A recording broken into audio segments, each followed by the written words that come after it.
Good Sunday afternoon, everybody. It's Mac back with another live stream for all yinz guys as the Pittsburgh Steelers are on their bye week this week. And honestly, that might be for the best, even though that at the beginning of the season, we were all complaining about having an early bye and how much, it kind of messes up the momentum. But seeing how this team has been playing so far this year, it might be coming at a good time. As always, do me a favor, like, comment, subscribe, follow on Instagram, link in the box below. Going to be going until 3 o'clock here today, so 90 minutes, as I got a lot on my mind about the Steelers.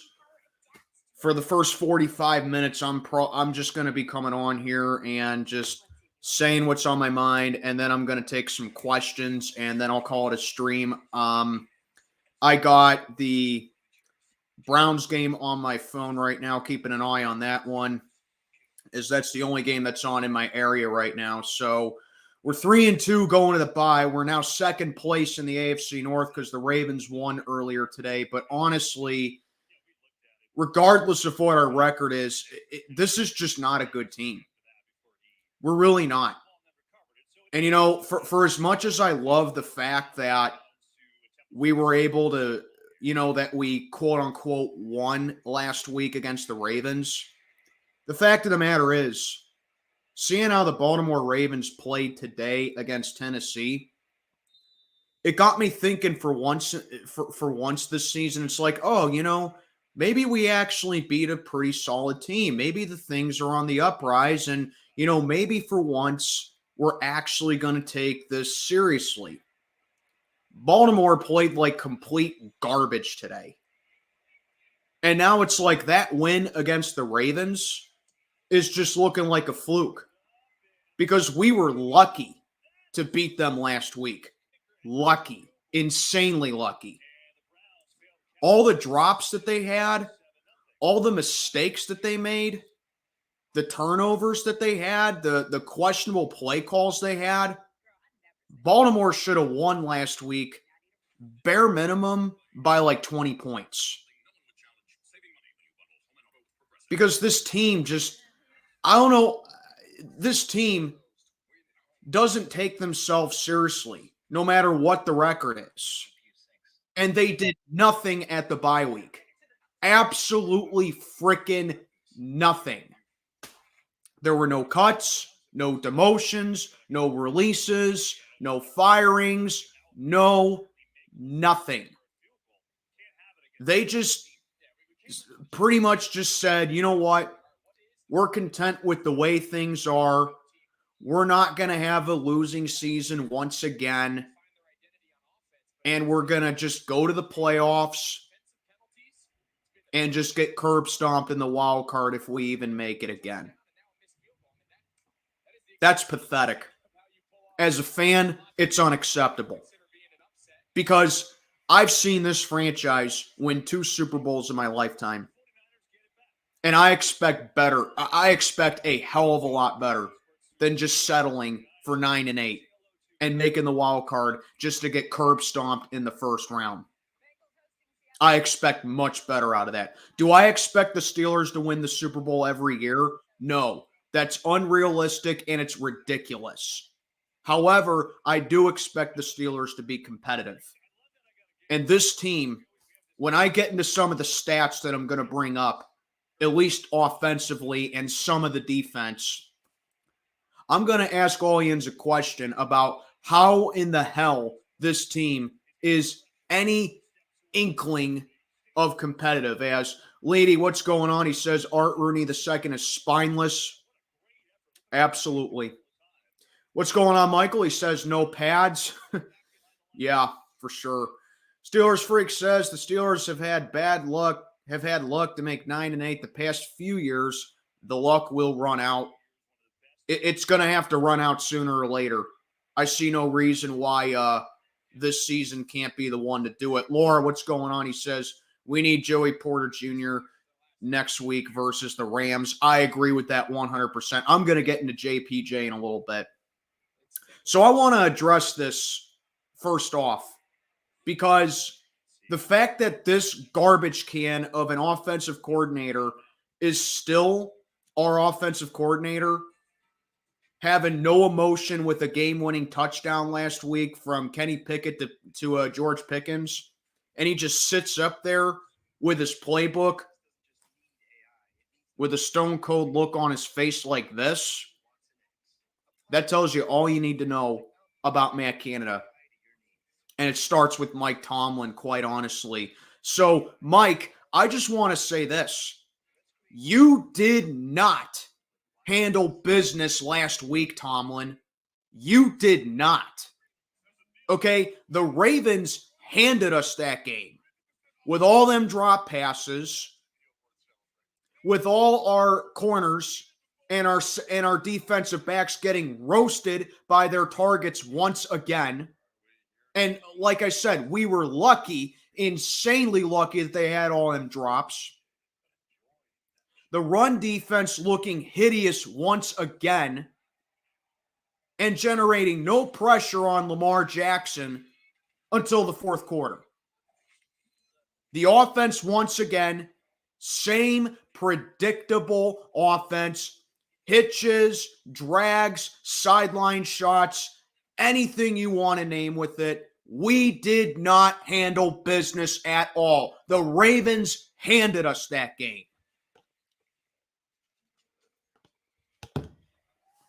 Period, point blank. And aside from a couple of players on this entire team, the ones that are blatantly obvious, TJ Watt, Alex Highsmith, George Pickens, Peasy Jr., aside from Jalen Warren, aside from those five players, okay, those five players, I can count them all on one hand. TJ, Highsmith, Pickens, JPJ, Warren. 5 players doing their job week in and week out. Some of them only when their name is called. 5 players does not make a team effort. And yes, I know the quarterback situation's a mess. Kenny Pickett has played terrible this season so far. Najee Harris is just a useless pustule in the backfield, which I'll be getting into him in a little bit more. Why you won't have Desmond King and Elijah Riley rotate in the slot is beyond me. Why Quan Alexander is hardly getting that playing time is beyond me. The very few times that we've seen Keanu Benton up the middle, he's been productive, but why we are not seeing him more is just beyond me. Why we're not seeing Darnell Washington act as the lead blocker, which you fucking drafted him for, is beyond me, which can open up the door for Najee Harris a little bit better. It all revolves around coaching. So Tomlin, with just scraping off wins like everything's good when it's not good, that is just pure laziness. Period, point blank. Pure laziness. So here's my question for everybody here. You trade up with New England to get Broderick Jones at 14th overall.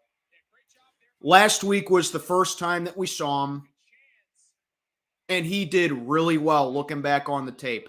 He did really well. Why is he not getting starts? Because Dan Moore Jr. sucks ass. He gets bullied. He can't protect. He can't block. He can't tackle. The guy is useless. And yet every single time last week that Broderick Jones was on the O-line at left tackle, he was getting them blocks in. He was being productive. He was getting physical. He only allowed one pressure all game last Sunday. So why is he not getting more playing time? And at the beginning of the season, I was like, you know what? I understand not having Broderick Jones start the first couple weeks because you'd have to go up against those gauntlet of pass rushers. I didn't agree with it, but I understood it. But here's the thing. We are now a month and a half into the season. We are a third of the way done with the season. We're not halfway done with the season, even though it is the bye week, because if we were halfway done with the season, we'd have played 8 or 9 games at this point. We're not halfway done with the season. But the point is, it should not take you a month and a half to plug in the guy that you traded up for in the draft at left tackle. And that's why all this is on Mike Tomlin. With his defensive scheming, it's flawed and dated. Why does he keep putting linebackers on these receivers? What's he going to do next week? Put Landon Roberts on Puka Nacua or Cooper Kupp? Is that what he's going to do? When Minkah Fitzpatrick is your leading tackler, that is a problem. You have a middle and an interior that is full of playmakers like Quan Alexander, like Keanu Benton, like Nick Herbig, like Cam Hayward. Even though he's out, we can't keep riding the coattails of that because he's getting old. Like TJ Watt, like Alex Highsmith. I just named 6 guys on the defensive line and the linebacking core that are all possible candidates to be our team leader in tackles. And none of them are it. It's a freaking free safety that leads our team with tackles. And even if you go back to the days of Keith Butler when he was here, parts of the time when Dick LeBeau, when he was here, they always said, I wish I could have had, some say with the defense. Because Mike Tomlin is the one who calls all the shots on the defense. So, guys, my bottom line with all this is, if you're going to blame the defense for why we've been underwhelming this year, when we fixed it up heavily in the offseason, and I sat down here every single week leading up to the 49ers game in week 1, when I was saying that if this is not a top 5 defense this year, it's a failure of a season. Well, guess what? You want to know what some stats that we have on defense this year? Guess what? We're 24th in pass defense. And you could thank largely to Levi Wallace and Patrick Peterson for that. And now this is where Terrell Austin starts to get some of the blame. Like, what the fuck, dude? And his excuse for not putting Peasy Jr. in at corner is because he says he's not ready yet. And he shouldn't start now. Why? The guy is the league leader in rookie defensive backs in yards allowed and passes defended. Why 6 weeks into the season do you still think he's not ready? He literally won us the game last week. The guy is a pure playmaker all around. I mean, you are on the fucking sidelines week in and week out with Mike Tomlin calling observing the defense. I'm just going to say he's observing the defense because we all know Tomlin calls the defense. And you can't put your foot down to your boss and say, hey, put 24 in there. Even though last year when we traded Claypool to Chicago, which ended up getting the 32nd overall pick that ended up being him, what's the point of that if you're not going to put him in?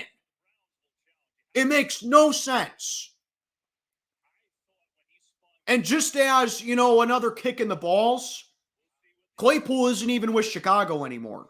Claypool's down in Miami now. So basically, the Bears gave us Joey Porter Jr. for nothing.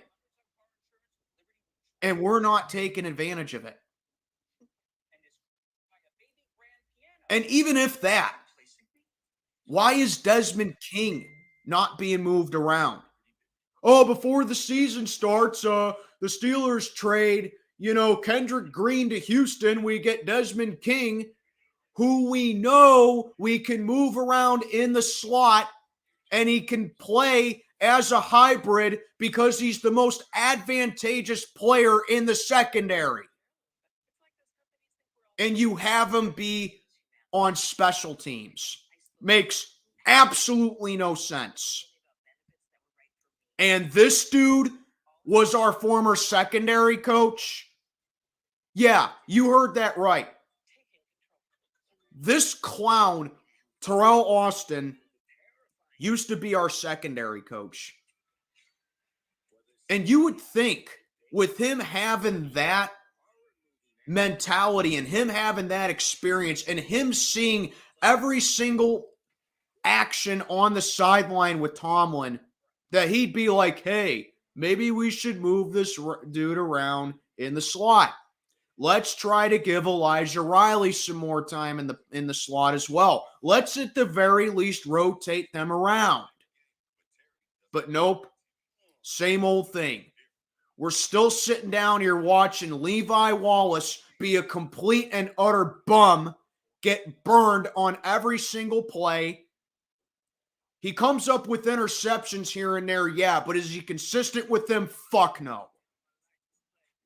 Patrick Peterson was great in his prime, but the dude's a grandpa now in NFL terms, and he should be retired. And if it's his last season with us, okay, I can live with that. But I've seen enough of him. Bottom line is, get Peterson out of there and put Joey Porter Jr. in there right now. Your top 3 rookie selections. You want to know who they were? Broderick Jones, Keanu Benton, and Joey Porter Jr. Those are your top 3 draft selections. Or Darnell Washington. I'm sorry, not Keanu Benton.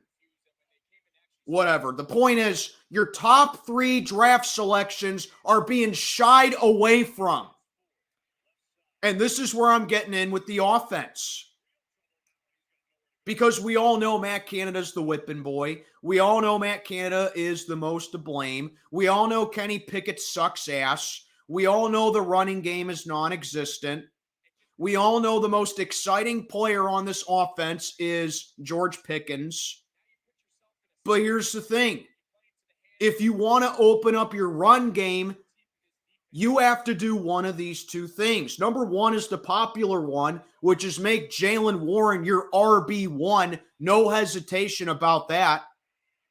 Or number 2, use Najee in the same way that you use Jaylen Warren. Because, what did I say before? Darnell Washington, the 6th guy on your O-line, who should act as a lead blocker, either him or Connor Hayward should be acting as a lead blocker, which can open up the run game. Every single time I see the ball being handed off, nobody lead blocks, it's a no gain. Every single time we run a draw play, nobody lead blocks, we lose 2. Get Darnell Washington on that O-line now. He should be your lead blocker, not Pat Freiermuth, which we know Pat Freiermuth has been your lead blocker so far this year. That's inexcusable. Because Muth is not that kind of tight end. Darnell Washington is. Have him be your lead blocker. Open up that run game. And it sure as shit shouldn't be Calvin Austin III. Which we have seen Calvin Austin III do some of that this year. 5 weeks into the season. And Calvin Austin III has been more of a lead blocker in this offense than Darnell Washington has. Has Calvin Austin ever shown that he can lead block? No. So why do you keep doing it? When we know his biggest advantage is his speed and his legs, which if in that Vegas game, if you saw it, roasted the secondary on that 72-yard touchdown reception. But yet we continue to block with him, and we continue to shy away with the rookie selections. This offense is so unwatchable, man.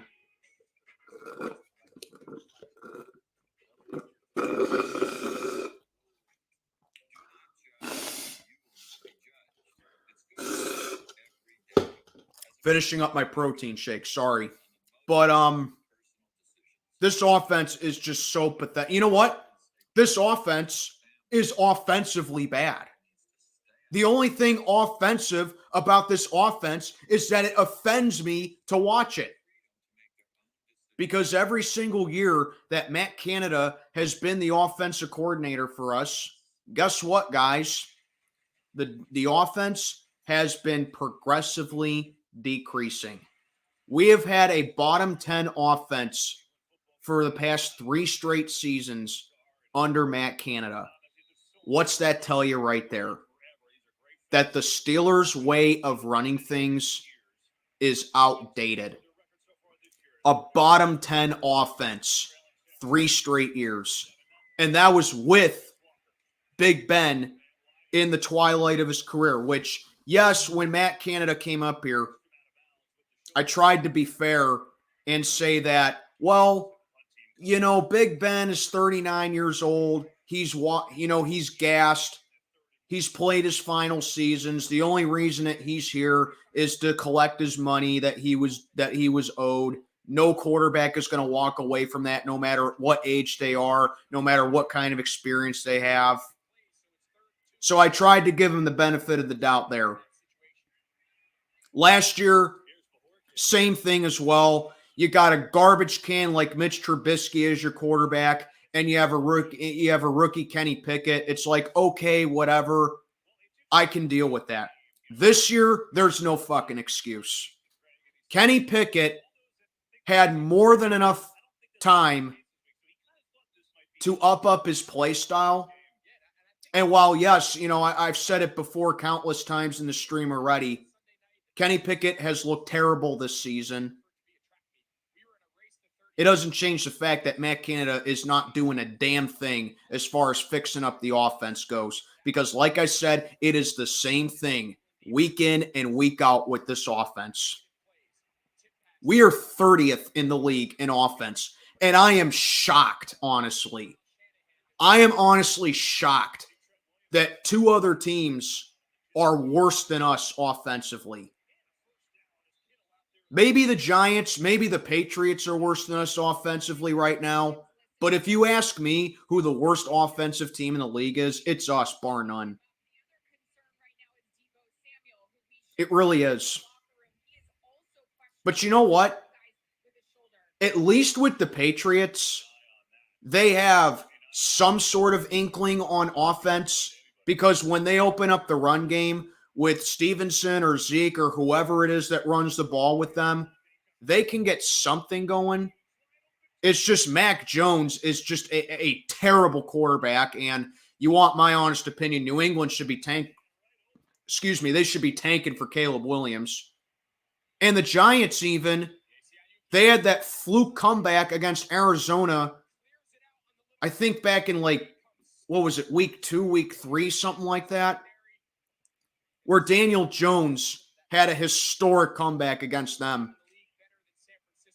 So at least those 2 teams have that going for them.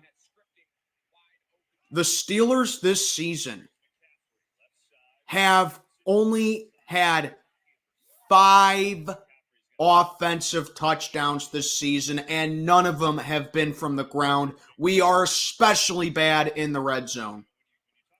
5 total touchdowns on offense. They've all come from Kenny Pickett. 5 touchdowns. None of them on the ground. How in the hell can an offense be that bad? Just how? How is it 5 weeks into the season and you only average a touchdown a game offensively? 5 not even by luck can we get more than 1 touchdown. 5 touchdowns. Some teams can get 5 touchdowns in a single game. How many touchdowns did San Francisco have last week? Like 6? So in one game, the 49ers had more touchdowns in one game last week than we've had all season offensively. That is mind-blowingly bad.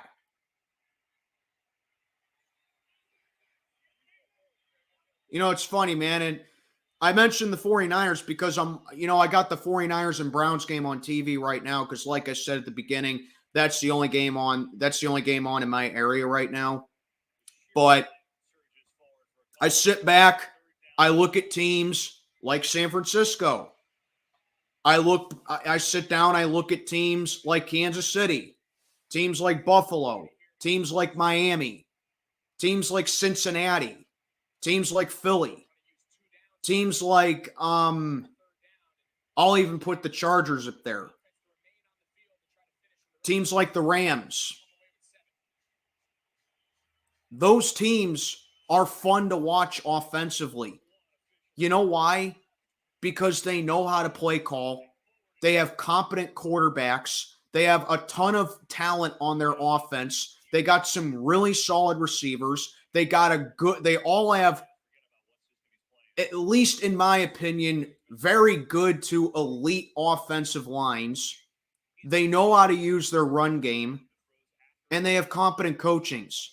Yeah, Detroit, Leedy. I'll even put Detroit up there right now. The Lions are a fun team to watch, and they're playing like it too. They're 4-1 under Dan Campbell. They don't do the same shit that the Steelers do on offense every single week. They don't do it. They get creative with their play call. You guys remember last week? I think it was on either San Francisco's second or third touchdown. It was one of those two. It was early in the game. The 49ers ran a play action pass on a reverse sweep from CMC back to Purdy, and Brock Purdy took his time in the backfield all night to throw, and he found, I think it was George Kittle, who was left wide open on the right side for an easy walk-in touchdown against Dallas. Earlier in the day, the Lions ran the exact same play, and wouldn't you know, both them plays resulted in touchdowns. Have I sat down here all season this year and have said, can you guys name me one time this season where I have sat down here and I've been like, play action, Kenny Pickett, all day to throw, fires to a wide open George Pickens, touchdown Steelers. Play action, Kenny Pickett. He's going to scramble to his right, and he finds, Calvin Austin. 45-yard completion right there for a first down. Can you guys name one time where I've said that all season? Anyone? That's not a rhetorical question. I'm being serious. Can you guys name me a time this year where I have said that? Let me save you some time. I can't. Exactly, Isaiah. You don't want to know why? Because Matt Canada doesn't know how to call an offense. And the only reason that he's even still up there calling the offense, or fucking up the offense, as I like to say, is because he's best buddies with Mike Tomlin, who helped this kid get into Maryland. Mike Tomlin's kid don't even go to Maryland anymore. He don't even go to Maryland anymore. He transferred to Boston College. That's the only reason that Matt Canada is still up there. And, it's funny. I sat down here, I think it was on Tuesday night. I had the night off on Tuesday because I needed to go to, I didn't work Tuesday night because I had an HOA meeting that I needed to go to for my condo. But I sat down here Tuesday night and I made a video about Byron Leftwich potentially coming over here to be the new offensive coordinator for the Steelers. And it was reported that he reached out to the Steelers, to come on over here and be the OC for us. I made a whole video about that. Go check it out. But we're 30 minutes in. I'm going to wrap up my rambles real quick, and then I'm going to answer some of your guys in the chat for the next hour. Because honestly, I think I said pretty much everything that I needed to say. But I sat down here, made a video about Byron Leftwich potentially coming on over here to be OC for us. While I'm not on board with it, because Byron Leftwich does know Mike Tomlin. I mean, he was the backup quarterback to Big Ben in 2008 when we won the Super Bowl. And then he came back here like 3-4 years later to be another backup to us. And I believe he started a game for us actually in 2012 on a Sunday nighter against the Ravens. So while he does know Mike Tomlin, and while I don't think that he's the particular guy to move forward with this offensive play calling, I say, you know what? Get rid of the Magic 8 ball upstairs right now and bring Byron Leftwich over here just to be the interim OC. Because at this point, he literally cannot do worse than Matt Canada. He just can't. Bring him over here, interim OC for the rest of the season, and if he does a good enough job, hey, offer him a job officially to be the OC. That's only if he does a good enough job. The very worst that can happen at this point with Leftwich is that he just shows what I've suspected. He's not the OC for the guy moving forward. But at least you brought him in on over here to give him a chance and he just failed. That's the very worst that can happen with Byron Leftwich, in my opinion. Because if you want my personal opinion on what we should do, as far as bringing in a new OC goes, because fingers crossed, Matt Canada is gone after this season. Fingers crossed on that. Okay?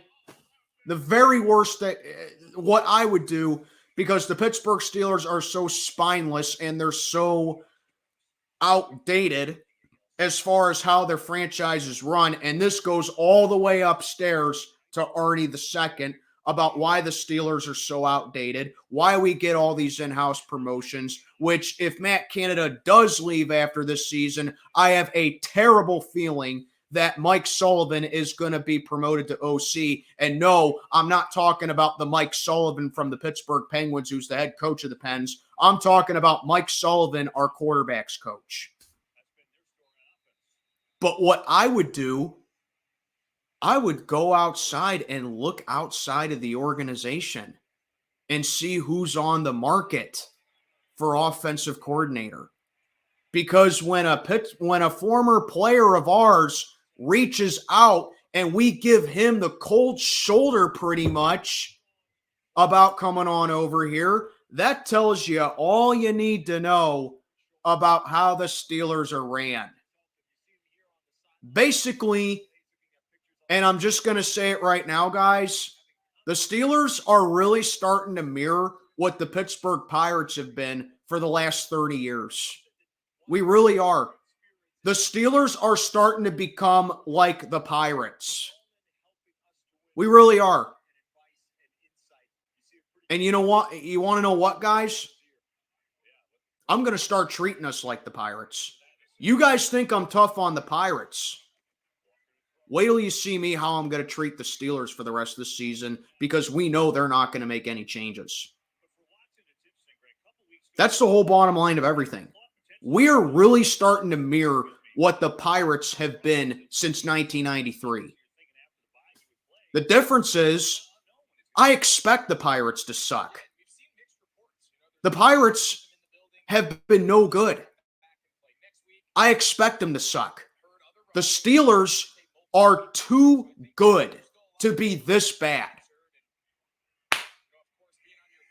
Like, seriously, you guys know that Spider-Man meme where the two Spider-Mans are pointing at each other like this? That's what the Steelers and the Pirates are right now, if you want my honest opinion. We are really starting to mirror what they've been since 1993. And here's the thing. It's not like the Pirates haven't been drafting well. The Pirates have actually drafted really good players. And they actually have a good farm. It's not like the Steelers are drafting. We're drafting good players. I mean, you can't hit on every single draft pick, okay? You're not going to draft good players in every single draft. I understand that. But for the better part of the last, I would say 5-6 years, the Steelers have drafted some good players. But let me ask you this, guys. Outside of TJ Watt, can you guys name one player since 2017, okay? One player since 2017 that the Pittsburgh Steelers have drafted, put in the starting lineup at their respective position, and they have developed them into a star. Again, outside of TJ Watt, can you guys name one player that the Steelers have made into a star? Not even a star.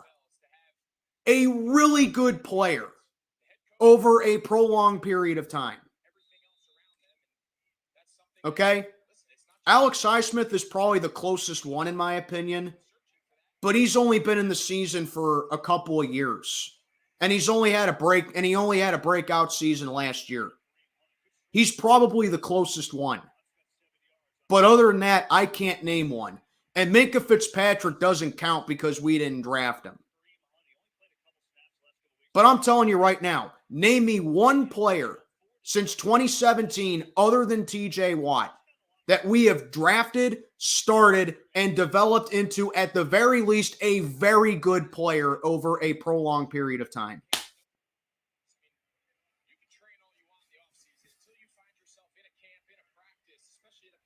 But like I was saying, this is really starting to mirror what the Pirates have become since 1993. We draft good players, we have no superstars, and we continue to mismanage them. The Steelers don't use their draft picks the same way the Pirates don't use their farm, and the same way that the Pirates mismanage their farm. And they're too reliant with coaching and managing in the same way as well. And their front office continues to remain stagnant. And that's it. That's really it. But anyway, 40 minutes into the stream already. I've said pretty much everything I need to say. I am going until 3 o'clock, so I got 50 more minutes to kill here. I'm going to leave it up to the chat right now. So anything that you guys want to ask me, go ahead. I am here until 3 o'clock. But do me a favor, like, comment, subscribe, follow on Instagram, link in the box below. I can't believe I've already ranted for that long. Gavin Anthony, what's up? He says, the Steelers have always drafted well, but the quality has gone down slightly. I do agree with that totally. And then he says, what about Pickens, Deontay, and Highsmith? It's the same thing. Pickens is only in his second season, so it's still too early to tell. Deontay Johnson is a total scrub. And Alex Highsmith, like I said, he's only been in the league for a couple of years now, and he only just had a breakout year last year. So it's kind of too early with him, too. I'm talking about a prolonged period of time. Laura says, Juju Schuster He only had he only had like 1 or 2 good years with us. 2017 and 2018, and that's it. I'm talking about a prolonged period of time. And Juju, by the way, he's on his 3rd team now? That should tell you enough about how much he fell off.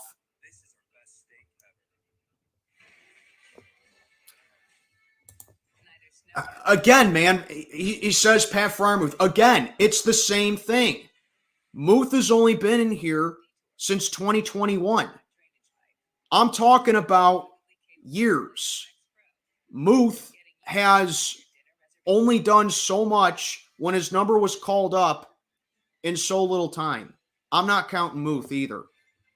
Again, the only player that I can name since 2017 that the Steelers have made into, at the very least, a very good player over a prolonged period of time is TJ Watt.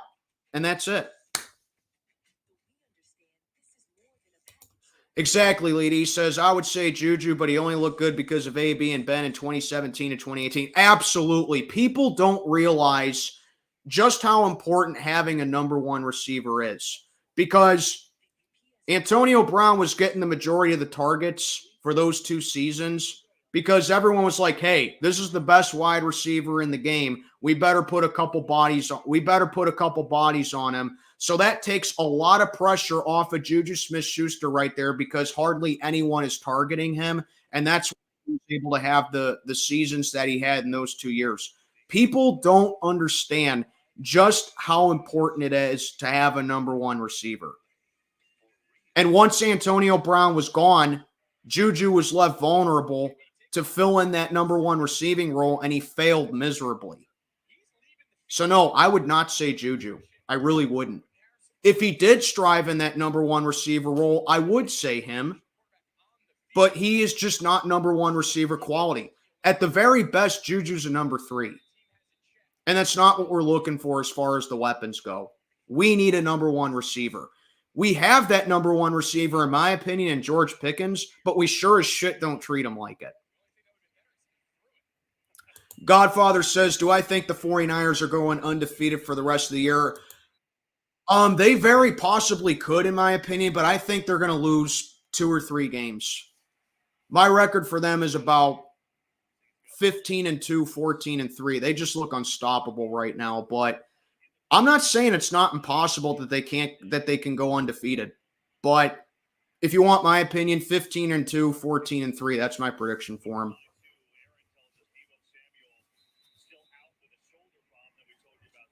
Gavin Anthony says, when AB left, I was worried about Juju continuing his success for that reason. Yeah, when Antonio Brown left, you took the words right out of my mouth right there, brother, because for as confident that I was that Juju was ready to take that next step, I also knew that AB had a lot to do with his success. So it's like, yeah, I'm confident that he can fill in that number 1 receiver role, but the burden of it all is probably too much for him mentally. So we'll just see how it goes from there. Needless to say, he failed. Happy birthday, CJ. Hope you're doing well today.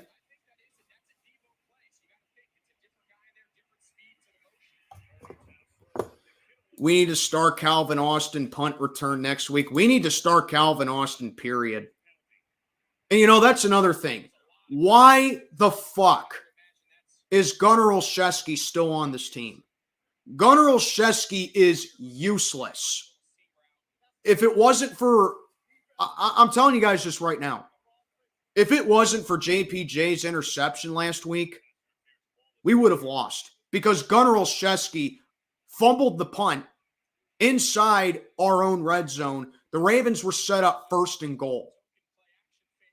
So Gunnar Olszewski nearly lost us the game last week. How he is still on this team is beyond me. Get rid of his useless ass. What has he done for us since he's been here? He's done nothing. Get him off the damn team. So with that, it's like, not only would I have Calvin Austin be a punt return guy, I would just have him be on the offense, period. Plain and simple. Antonio Brown was unstoppable. Yes, he was. But then he let that hit that he had against Burfict in the wild card, that slowly ruined his mental awareness. And no, I would not want Antonio Brown back over here. We don't need a distraction. How is Levi Wallace still on the team? Because Mike Tomlin is a stubborn, spineless piece of shit head coach. That's how he's still on the team. The dude gets cooked left and right. Him and Peterson, they get cooked left and right. I mean, the guys probably couldn't even cover my bed right here. That's how useless they are. Levi Wallace and Patrick Peterson, if you gave them a queen-size bed with king-size sheets, I guarantee you they couldn't cover it. Guarantee it. They're useless. And Shannon Sullivan's starting to look useless as well, too. I mean, the dude got burnt by Nelson Aguilar last week. And he was very lucky that on that back shoulder fade that Lamar threw to him last week, he's very lucky that he dropped it. Nelson Aguilar makes that catch. It's a big completion right there. Sullivan's very lucky that he dropped it. Again, like I said at the beginning, several times over already, the Ravens handed us that game last week with all the mistakes that they made and all the drop passes that they had and all the blown opportunities that they had on offense. Ravens should have beat us last week by like 20 points. I am not kidding. They really should have. No, James Washington, he wasn't good. There was a reason that we moved on from him. He wasn't good. Dude couldn't catch a ball.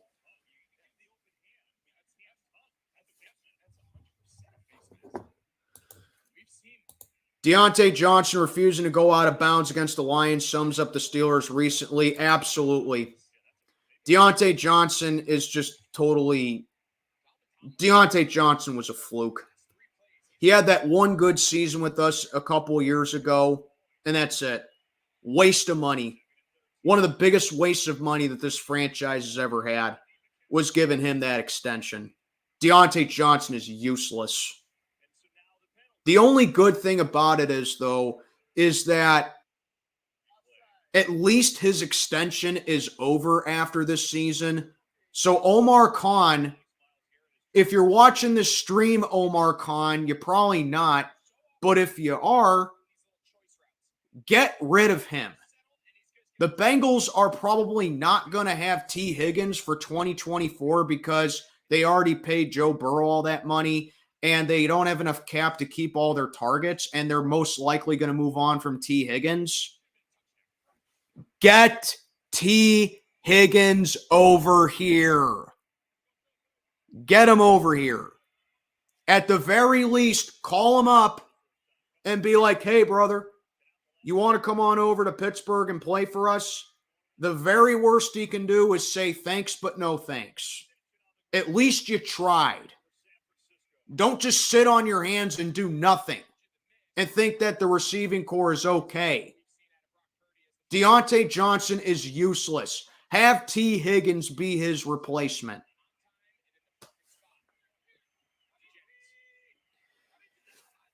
JR boy, what's going on? He says, what happens when we play the Jags on week 8? I think Trevor Lawrence will roast the secondary. You took the words right out of me. Trevor Lawrence is going to have a field day with us. We all know that they're not going to put Joey Porter Jr. in. We know that they're not going to start him. They're going to put linebackers on like Travis Etienne or something. We're probably going to see we're probably going to see next week. We're going to see Landon Roberts on Puka Nacua or Cooper Kupp, and then the very next week, Tomlin's going to put Landon Roberts on like Travis Etienne. That's Mike Tomlin's defense right there. It's a fucking joke.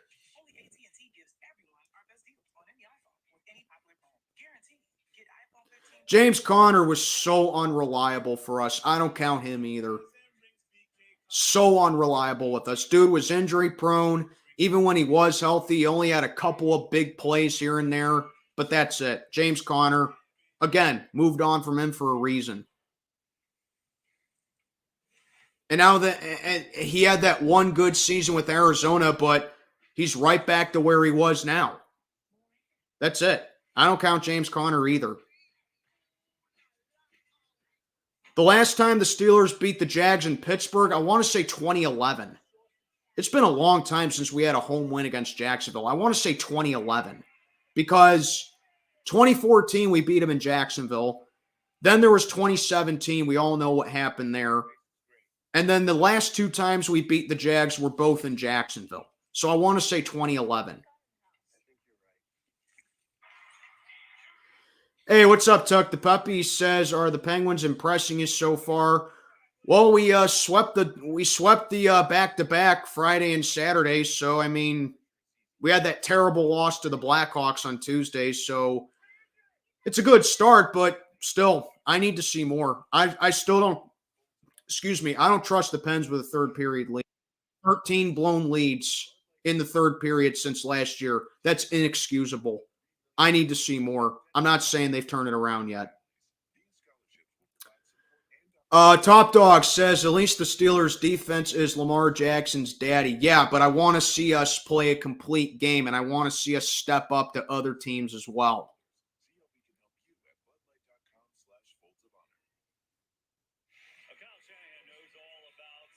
Every time I look at the old Pittsburgh Steelers teams, I get sad, bro, because this team we have is pathetic. Same here, man.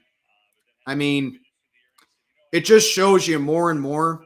Mike Tomlin's success came from Bill Cowher's team.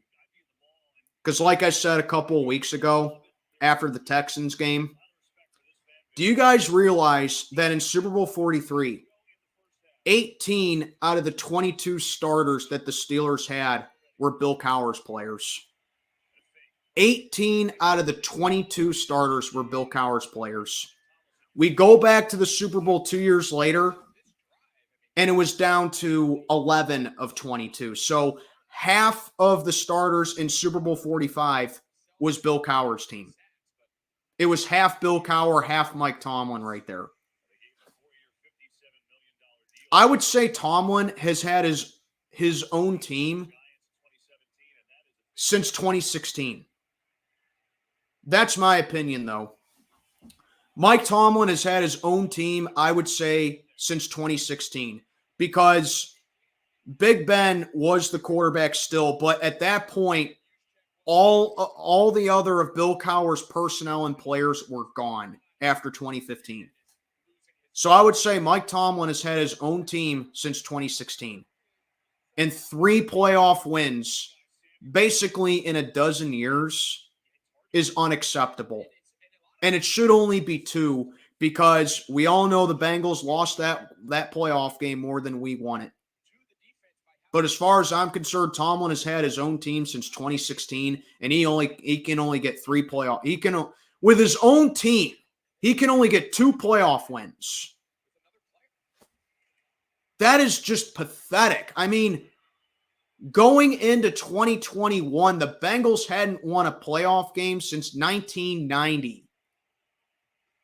And the Bengals had as many playoff wins in one postseason run than we've had since 2010. That is inexcusable.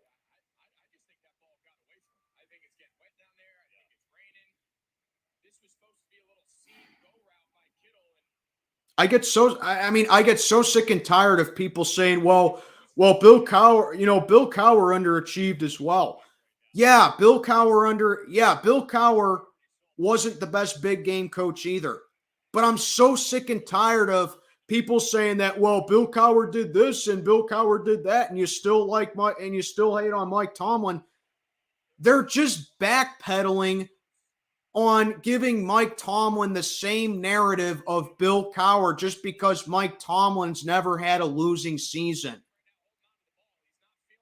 Like Bill Cowher took us to the playoffs from 92 to 97, and then we had a short rebuild for 2 years.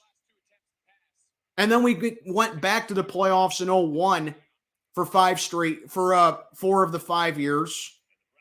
03 was just a commodity because we had a quarterback problem, and Jerome Bettis was hurt for most of 03 too. Okay? People just always overlook that. Like, sure, Bill Cowher wasn't the best big game coach either. But you know what? Bill Cowher took a burnt-out team when he was brought over here in 1992, and he made the Steelers into a powerhouse in the AFC with a team of nobodies. Like, honestly, who was the best quarterback that Bill Cowher had until Big Ben came over here in 04? Who was the best quarterback? I would probably say Cordell Stewart, in my opinion. But it's not like Cordell Stewart was some superstar. I mean, me personally, I always thought Cordell Stewart was a little undervalued. But the guy was a master at gadget plays. And he was a master at like multi-threat quarterbacks. He was pretty much like what Lamar was until Lamar came over to the NFL. But he was the best quarterback, in my opinion, that Bill Cowher had before Big Ben came over here. And no, I'm not saying Tommy Maddox either. Tommy Maddox only had that one good year in 2002, and that's it. Tommy Maddox had a horrible 03 season. But Cordell Stewart had longevity with the Steelers. And then Big Ben comes over here, and what do you know? Bill Cowher finally goes to back-to-back AFC championships. And then the very next year, he wins his first Super Bowl. What's that tell you? You need a quarterback, and it just shows you how important a quarterback-coach combo is in today's league. And I'm sorry, guys, but for the majority of it, Big Ben was not able to work well with Tomlin. That's all there is to it. And so far, it's looking like Kenny Pickett can't work well with Tomlin.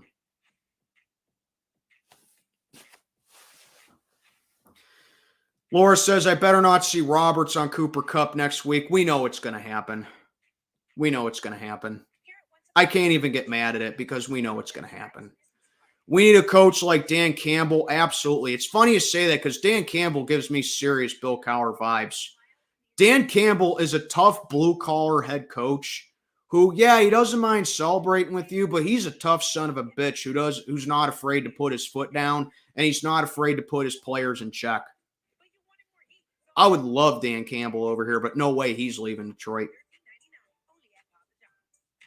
Why do I think the Chiefs have been to the AFC Championship or Super Bowl ever since 2018? It's because Patrick Mahomes works well with Andy Reid. Plain and simple. Andy Reid works well with Patrick Mahomes.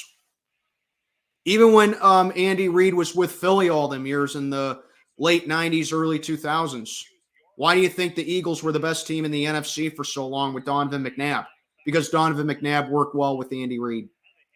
It just shows you how important, like I said, it just shows you how important a quarterback head coach combo is.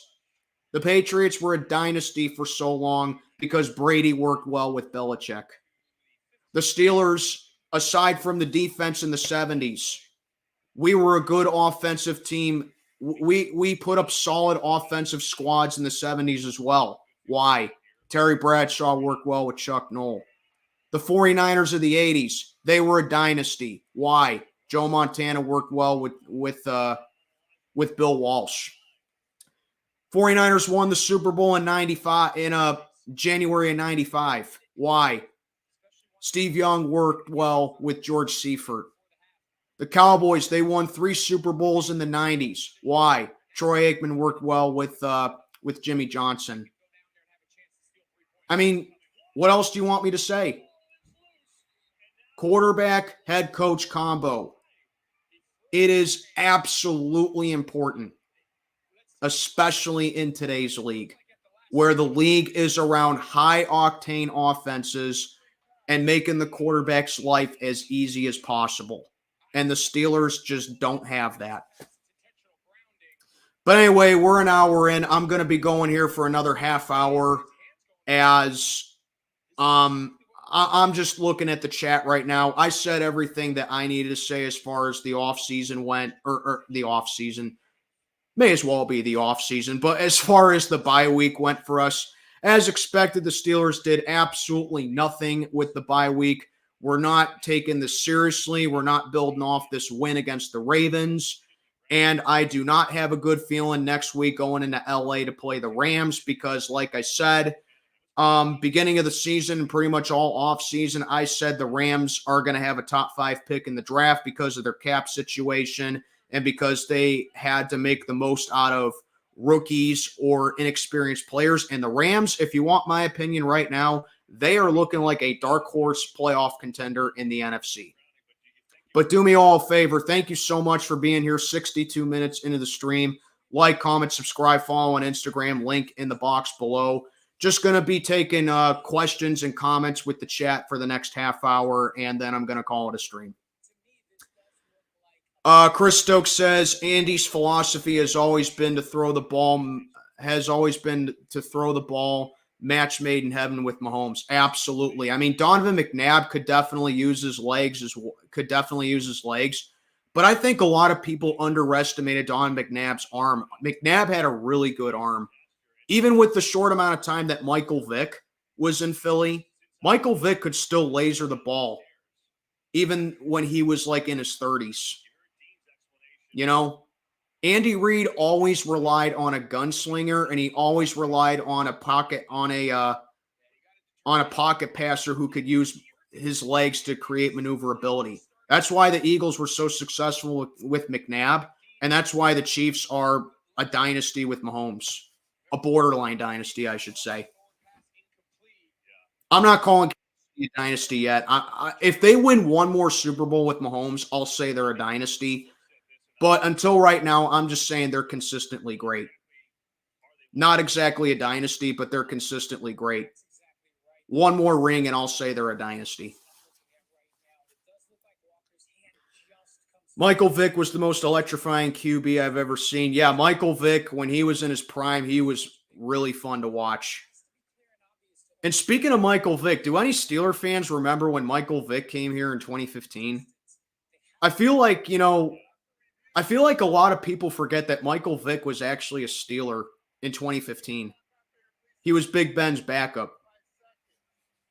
I mean, Michael Vick was at the tail end of his career. He was cooked. So I thought at the time it was a hell of a lot better than Landry Jones being our backup. But I was like, okay, Michael Vick's over here. He's going to be Ben's backup. All right, just let him finish up his career. Those idiot Steeler fans that were like, oh, we don't want Michael Vick over here because of what he did to them dogs. I mean, sure, Michael Vick may have been an idiot for what he did, but the guy served his time in jail. And ever since he's been out of jail, he's actually done a significant amount of work for dogs. So it's like I'm not in love with the move, but I would take a Twilight Michael Vick over Landry Jones any day of the week. Yeah. But yeah, I feel like a lot of people forget that Michael Vick was actually a Steeler for a year.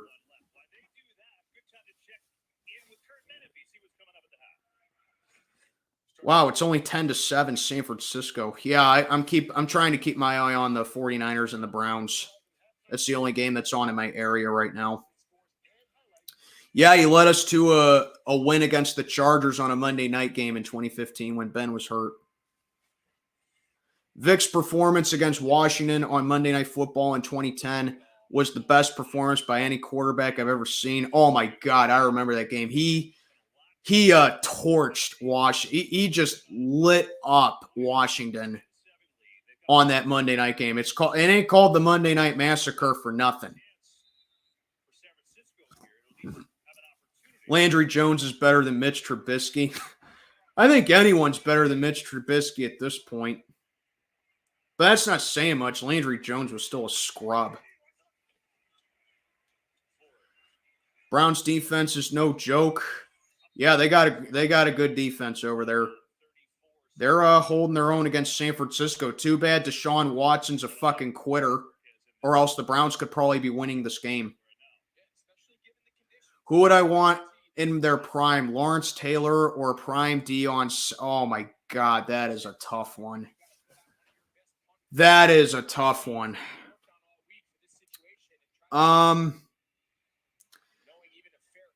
It's tough because I love LT. I love LT, man. It's tough. And I'm also a big linebacker guy as well. But if you're asking me who I would personally want, I would take Prime Dion. I would take Prime Dion. It is close, very close, but I would take Prime Dion. Put him on in this defensive backs, and our pass defense would probably be in the top 3. I would take Prime Dion.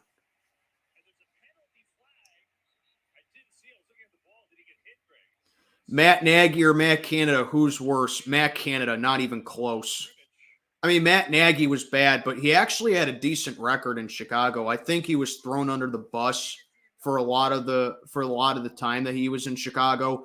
I'm not defending Matt Nagy, but he actually had a respectable record in Chicago. I think he was like 32-24 in Chicago.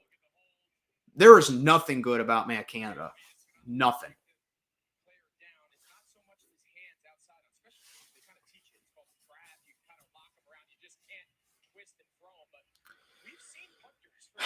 Yeah, man. I mean, it's so frustrating, man. It's so frustrating. You make all these moves in the offseason. You fix up the offensive line.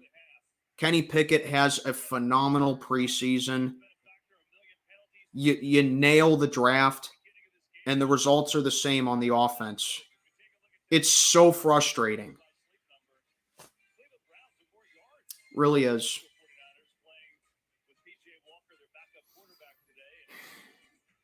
But I mean, we all know what the Steelers are going to do.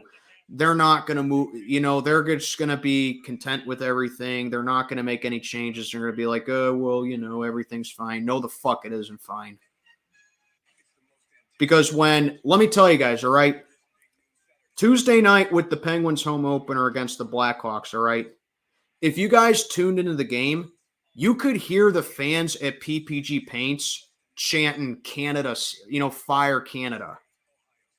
That is how bad this guy is. When fans in other sports are chanting for Matt Canada to be fired, that is how bad it is. That's right. Penguins home opener last Tuesday. The fans at PPG Paints were chanting fire Canada. You might say it's a Pittsburgh thing, Pittsburgh fans are incredibly passionate with, the 3 teams, which, yeah, that's a fact. But when other sports are getting involved with this, you know how bad it is. And I only wish I could have been there because I would have been chanting right along with them.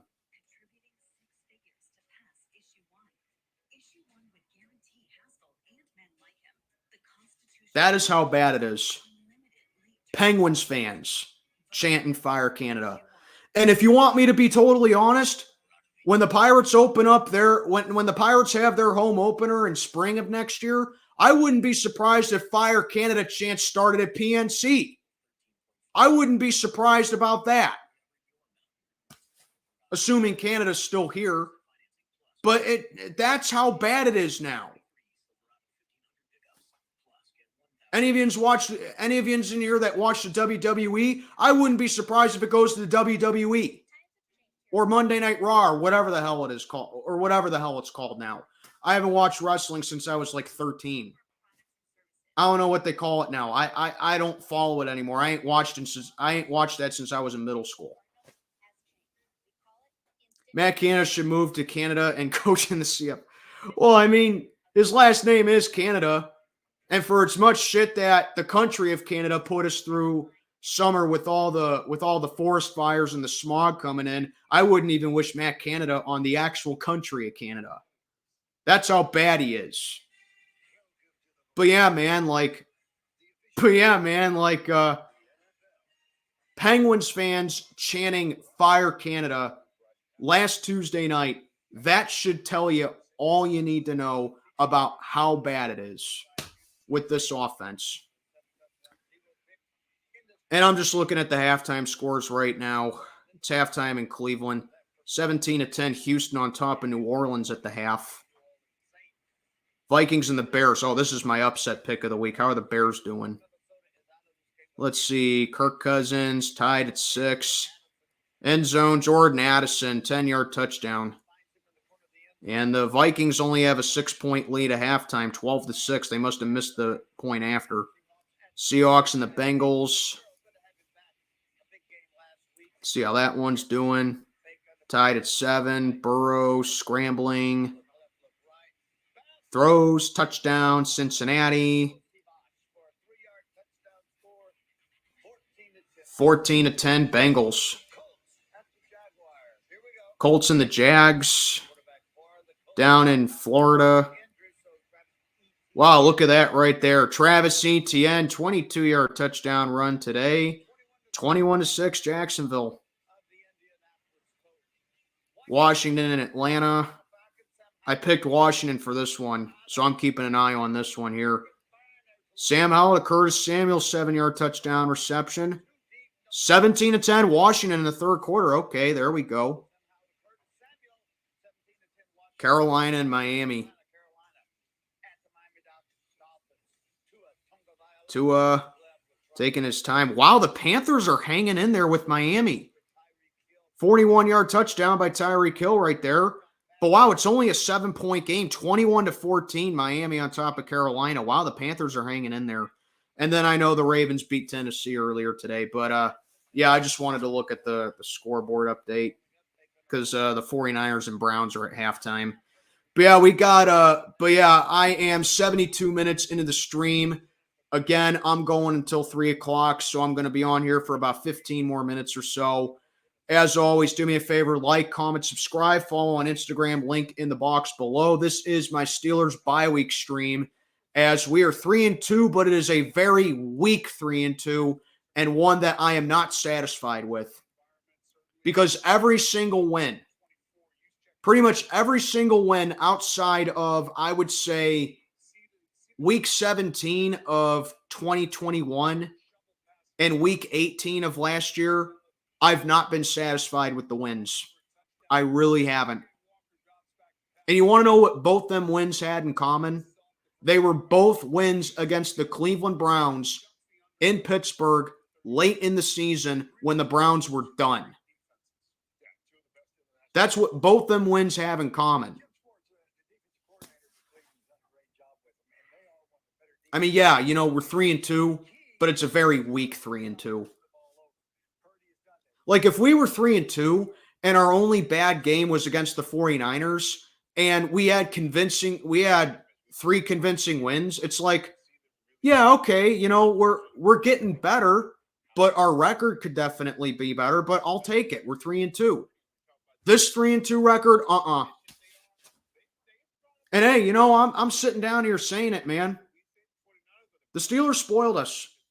Steeler fans, it's time to face facts, all right? We have been incredibly spoiled over the past 19, 20 years when Big Ben was here. I'm not afraid to admit it. Bill Cowher, Dan Rooney, Kevin Colbert, they spoiled me big time.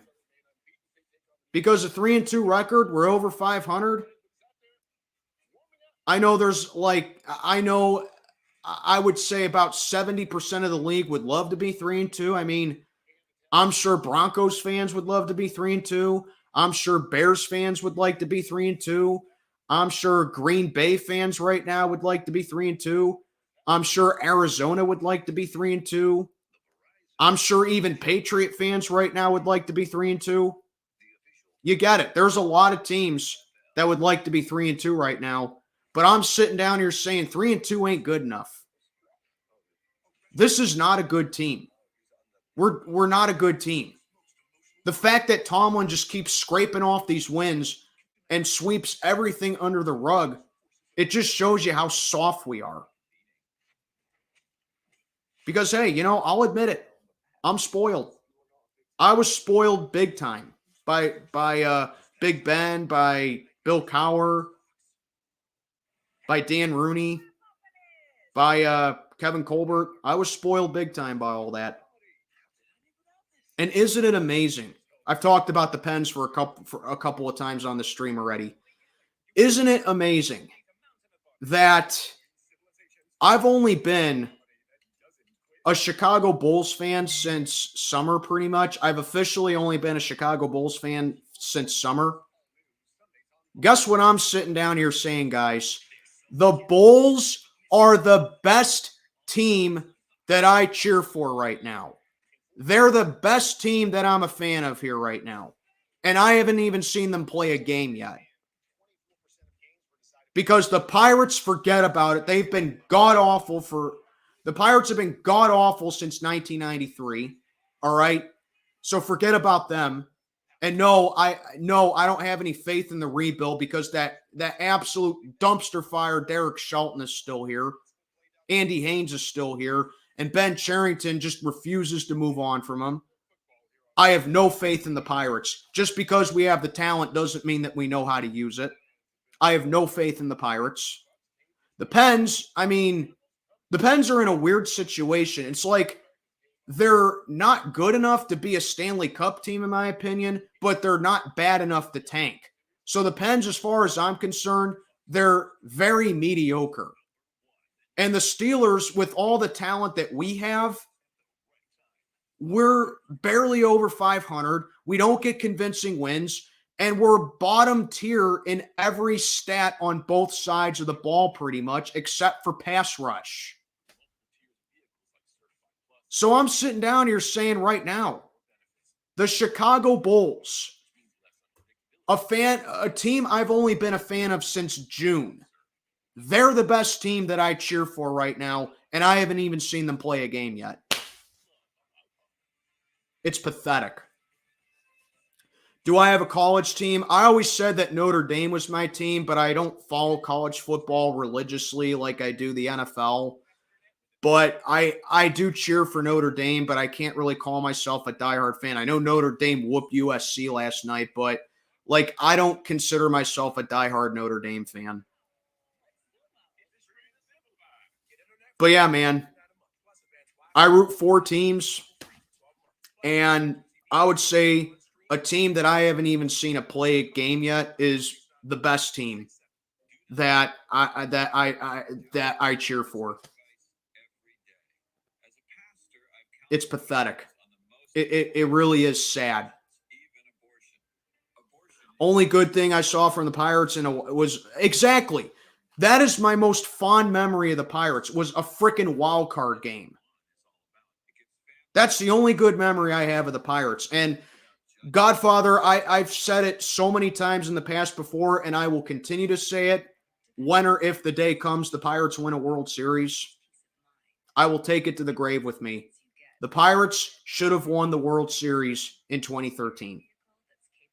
We had a top 3 pitching staff that year, a top 5 offensive team that year. Andrew McCutchen won NL MVP that year, and we had the best defense in the league, bar none. We should have won the World Series that year. It was like when that wild card game came up, it was like when that wild card game came against the Reds. Basically, when the sun came up, you knew the Pirates were going to win that game. And the same can be said for Game 5 against St. Louis in the NLDS. When the sun came up, you knew the Cardinals were going to win Game 5. Because after that game where the Pirates squandered opportunity after opportunity against the Cardinals in Game 4 at home, the Pirates were done. But yeah, that wild card game remains my most fond memory of the Pirates. It's sad.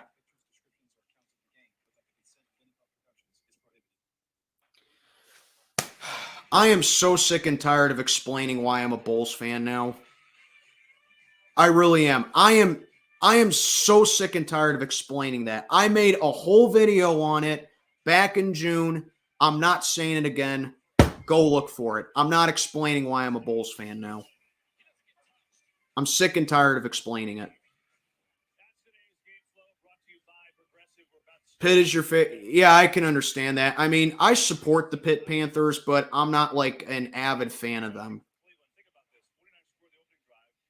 I do support them, but I'm not a fan of them, if that makes any sense. Like, I mean, I always hope that they do well. I always hope that, they feel that the kids over there do okay, but like I'm not like an avid fan, if that makes any sense, Laura. I mean, I'd root for them over Penn State any day, but like I'm not like an avid fan.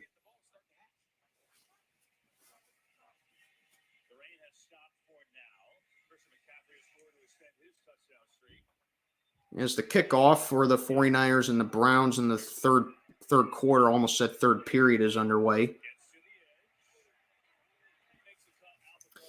But yeah, I'm going to be on here for about 10 more minutes or so. Wanted to come on here, talk about the bye and the very lackadaisical way the Steelers have treated the bye, because we all know they're not going to do a damn thing with the second half of the season. No, not the second half of the season, because if it was the second half of the season, it'd be week 10. This is not halfway through. 5 games is not halfway through the season.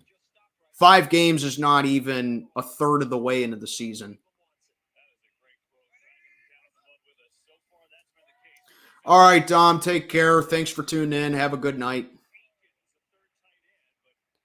Pitt won last night. Yeah, I heard they did.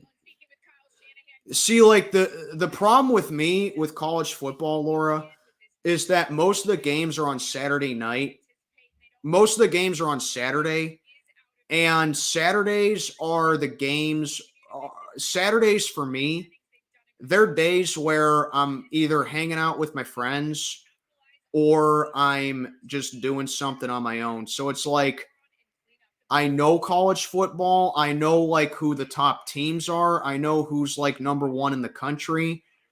Like, you get it. I know who the good teams are. I know I have a good indication of what the BCS championship's going to be. I get it. I know who the top prospects are. I get it. It's hard for me to follow though, because most of the games are on Saturday, and Saturdays are my social life days. I want to be, I'm still kind of, I'm going to be 28 in December. I'm nearing 30 years old. So it's like, I'm at that age to where like, I still want to hang out with my friends. I still want to go out and do stuff. I work a full-time job. Sometimes I have to go into work early morning on Saturday. I have to shop. Saturdays are usually my shopping days. I like to clean up my place on Saturdays. I do yoga and Pilates on Saturdays. Like, it's hard for me to follow college football, but I do give an honest effort with following it though. Well, that's a hell of a catch by Cooper right there. Wow, that's a hell of a catch right there by Cooper.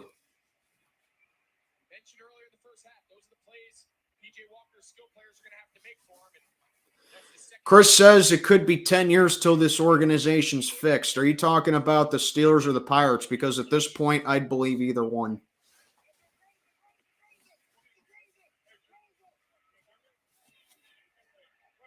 Yeah, that's sad. At this point, I'd believe either one.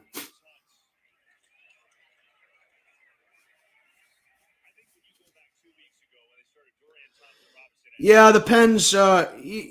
Pens yells. The Pens. That was great that we won the back-to-back.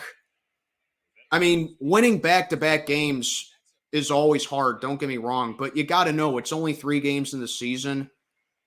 I got to see more, because I hate to put it like this, but I just do not trust that. I just do not trust them with a third period lead. This is a team that's blown 13 games in the third period since last year. And it's a team, it'd be one thing if the Pens were a young team, like if they had a bunch of 18, 19, 20-year-olds on the team. Like, you get it. You get it. You get that young teams, they have their hiccups here and there, and, they have a hard time learning how to win. That'd be one thing. The Penguins have the oldest roster in the league. Okay, the average age on the Pens is almost 31 years old. And I know 31 is still young for a normal person, but in hockey sense, these guys aren't kids. These guys are veterans who have been in the league for years. Some have even been on the team for nearly 20. Some have been in the league for nearly 20 years. And they have problems holding a third period lead. A team that's almost 31 years old on average, having trouble maintaining a lead. That's why I'm tough on the Pens, because I expect them to be good. I'm tough on the Penguins the same way that I'm tough on the Steelers. I expect them to be good. I expect them to be competitive. Do I expect the Steelers to win the Super Bowl every year? Absolutely not. Do I expect the Penguins to win the Stanley Cup every year? Absolutely not. That's unrealistic, and quite honestly, it's unfair. However, I do expect those two teams to be competitive and to be good. That's why I'm tough on them. I'm apathetic with the Pirates pretty much because they just suck. Okay? I don't have any expectations with them. I root for them. I'm a diehard Pirates fan. Don't get me wrong. I've been a diehard Pirates fan for going on 23 years. Don't get me wrong. But, like, they've been so bad for so long. It's like I've become apathetic with them. Art Rooney began lazy, not doing his job. He needs to change this offense. Yeah, Artie the Second's a disgrace, Laura. He really is. He's a disgrace to his family's name. And the Browns are about to tie the game up.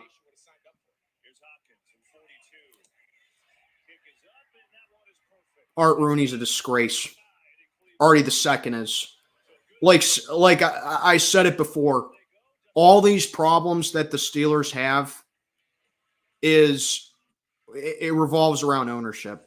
There's no way a franchise can be this complacent this long unless it's ownership. It's a reflection of ownership. Oh, you were talking about the Steelers. Okay, Chris. But yeah, man, like I said, at that point, I'd believe either one. Because I don't know when the hell Tomlin's going to go. I don't know when the hell Canada's going to go. And I know that 3 head coaches since 1969 is a legitimately cool stat. But you want to know what else? It shows stubbornness, unwillingness to change, and complacency. It's outdated. And that's why the Steelers need to go outside their comfort zone circle, hire from outside the organization, and just revamp this entire coaching staff. I'm talking about new offensive coordinator, I'm talking about new head coach, and I'm talking about new defensive coordinator. Terrell Austin needs to go because he's a fucking idiot. Matt Canada needs to go because he's absolute diarrhea. And Mike Tomlin needs to go because his coaching method is outdated and he's not a good big game head coach. Period, point blank. We need an entire new coaching staff.